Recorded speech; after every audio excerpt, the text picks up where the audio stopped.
Okay, so this is part 3 of my fatherhood and mental illness series. I'm going to do a big cut of them all to go up later this week. But what I did is I started with one intention with this podcast, one specific idea, and it turned into a lot more. I wasn't planning on making it a 3-parter. That was never my intention. And it was also a lot more structured. I had my structure all written down and ready to go, and I was led down a different direction, or I went down a different direction that I was not expecting. So why don't we dive in and check out part 3, mental illness and fatherhood. Like, share and subscribe, all that sort of good gear, if you can be bothered. Well, just let people know that we're out here trying to help people. Let's dive in and see what happens. Welcome to Shattered the Podcast. STP is the story of my journey from the depths of mental illness to a place where I could live again. What do I do for my kids as a father who lives with mental illness? The first was I became very humble. I know my limitations as a man. I know my limitations as a father. I know that certain things are out of my reach. Certain activities are out of my reach because I just can't mentally be in those spaces. So I would go watch my kids at when they did songs and concerts and things. But I usually had to get out of there early because I could watch my kids, I could enjoy them, but then just too many people. So I had to learn to be humble, and I had to learn to be honest with them. I had to let my kids know what I can and cannot do. I had to be humble enough to allow my kids to question me. My son, to this day, will just come up to me, puts his hand on my back and says, "Are you okay, Dad?" And that's our code for he's worried that my mental health is starting to deteriorate, that I'm moving into crisis. And it's so hard to have your son be your carer at times, because that's what he's doing. You can see that, wow, Dad's getting overwhelmed and we don't want that, so let's intervene. My kids are very used to me saying sorry to them. My kids are very used to me coming to them in humility and with great sorrow about times that I've lost my temper. Thankfully, I've never hurt them. But times that I've lost my temper and that has scared them.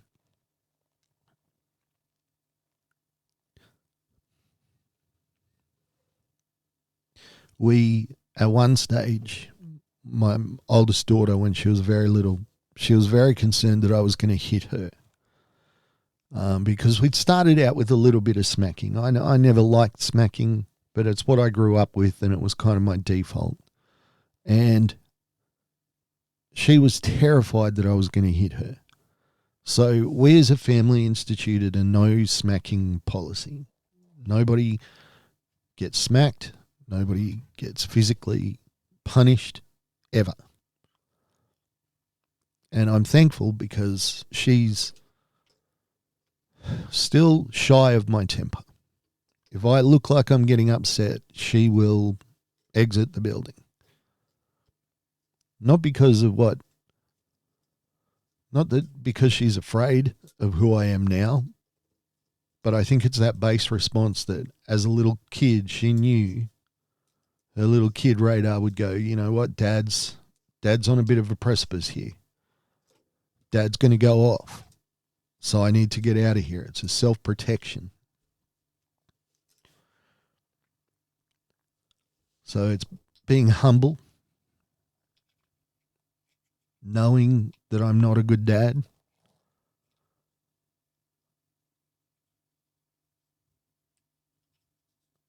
It's been about communicating with them. Dad's not well. Dad struggles with a lot of things.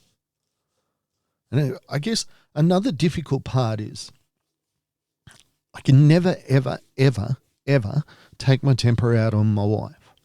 We don't fight. We never have. We've never had a screaming argument. We've never had an argument. We're just not that sort of people. And it's difficult for my kids because they know that I have a temper, but they know that mum is immune to it. Mum is not afraid of me. Mum is confident in coming up to me when I'm in a temper and saying, stop it, or get out, or something. So these kids see these two sides to me, and unfortunately they are still very afraid of me getting angry. God damn, this is hard.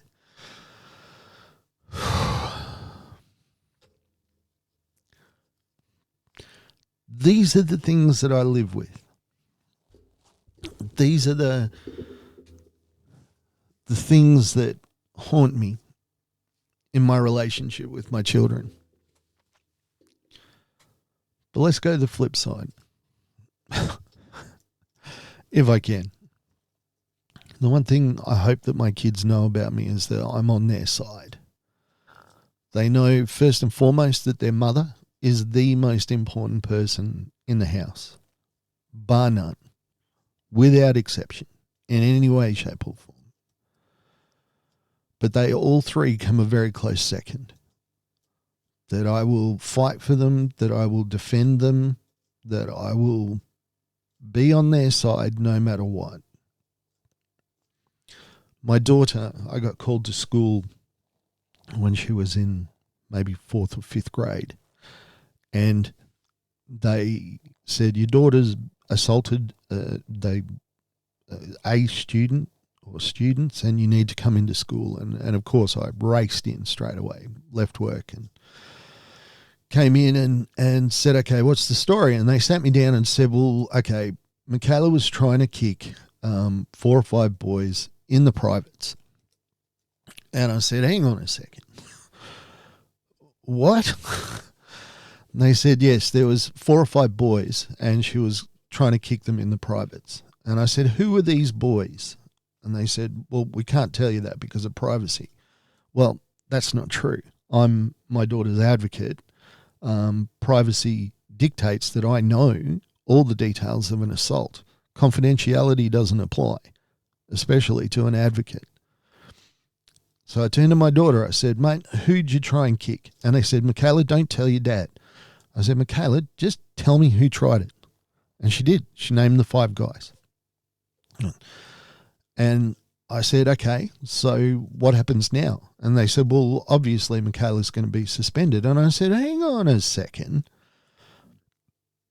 This is 5 boys that she was accused of trying to do this to. I said, Michaela, did you do this? She said, yep, I sure did. I said, why? And the teacher said, that doesn't matter. And I said, hang on, it really, really does. We're talking to a young woman here who was trying to assault 5 guys. That doesn't sound right to me. Turns out they'd been picking on her. They were calling her names, calling her fat. They were pulling her hair. They were pinching her. She only saw one recourse. That was to try and kick all the boys in the nuts. I said, well, clearly she is not suspended for this. She's standing up to herself. And I said, can I get all the names of the fathers of these boys? They clearly wouldn't give me their names. They said, look, all right, she's not going to be suspended, but we have to do something about this. And I said, well, clearly these boys were terrorizing her. Clearly she felt assaulted. And I said, sweetie, do you want to come to school tomorrow? And she goes, yeah, I do. And I said, would you rather go with me to the movies and go out for lunch? The teacher's looking at me. And I said, my daughter defended herself against bullies, and I am proud of her. And I'm taking her out for a movie and ice cream. That was a day that I was a good dad.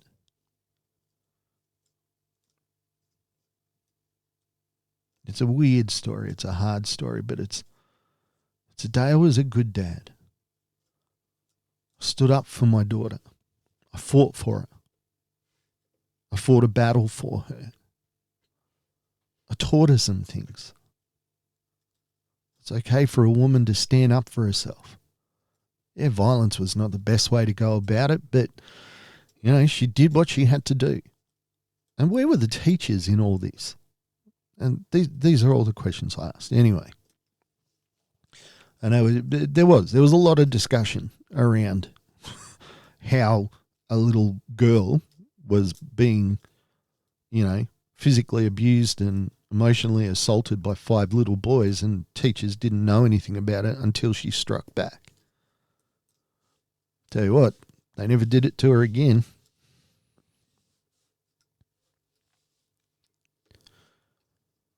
I've tried to let my kids know that I'm always on their side. It doesn't matter what they do, it doesn't matter what happens. We have a rule that whatever they get up to, wherever they are, whatever they're doing, with my permission or without, if they're in trouble and they call me, I will not be upset with them. They will not get into trouble. My daughter has availed herself of that rule. She did the night that she came in a little bit worse for wear on the terps. Dad, I had a bit too much to drink and I shouldn't have. It was like, fine, sweetie, what do you need? Well, she needed to vomit, she needed a wet washcloth, and she needed to go to sleep. And that's what we did. And that was the end of it. The next day I just said, I hope you're being careful. We talk about safety, not accepting drinks from strangers, trying to stay within a reasonable alcohol limit, which she does. I ask my kids a lot whose side I'm on. I had 2 questions. Who's the most important person in the house? Mum. Whose side am I on? Ours. I try to let my kids know that they're safe around me. And it's hard to, they each had about 10 years with a dad that was fairly volatile. And they remember that. That's imprinted on them. Trying to let them know that they're safe with me. Trying to prove that they're safe with me. Proving that I'm on their side. My son was in the same situation. Apparently he punched a kid. And they brought me up to the school and, I asked to see the video. And they said, nah, you can't see it. And I said, well, have you looked 5 minutes before the punch and the push? And they said, no, we haven't done that. That's not appropriate. And I said, well, of course it's appropriate. Because what were they doing to you, Matty? I turned to my son and said, what were they doing to you? He said, Dad, they were doing this, this, and this. And they were poking the bull. They were being jerks and they were poking and threatening and promising all kind of harm. And then he struck out first and he totaled them. I did the same thing. I said, mate, we're going out for pizza. Teachers are like, that's not an appropriate way to deal with this. I said, my son was dealing with bullies. He struck a bully. I'm proud of him.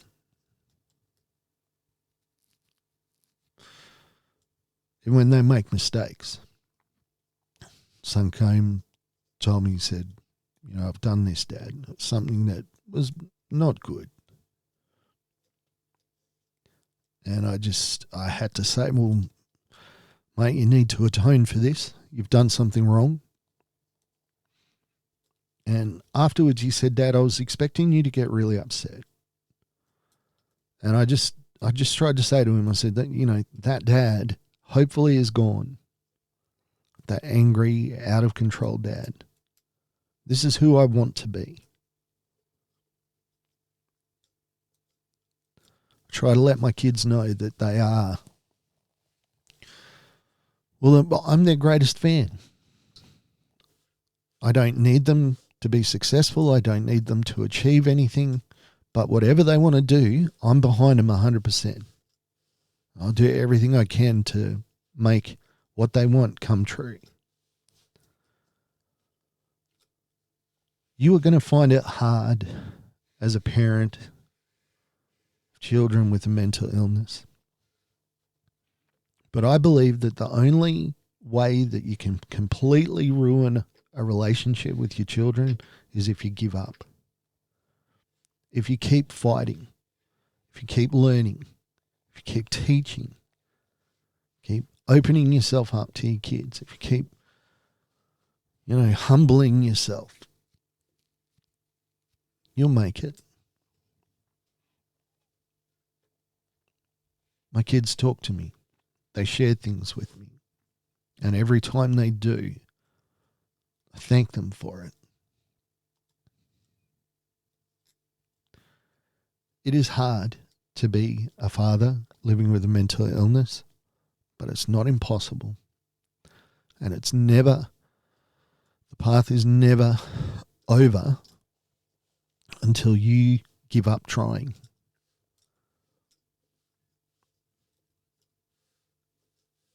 I think that's going to do it because I need to stop. Yep. Hey, thanks for joining us on Shattered the Podcast. I'm Mark. Special thanks to my producer, Meredith Brosnan, and also to Torian, Kevin, and Lorraine. And we can't forget the amazing band Adelaide, who let us use their song as our theme. For more information, check us out on all your socials, STP Shattered the Podcast.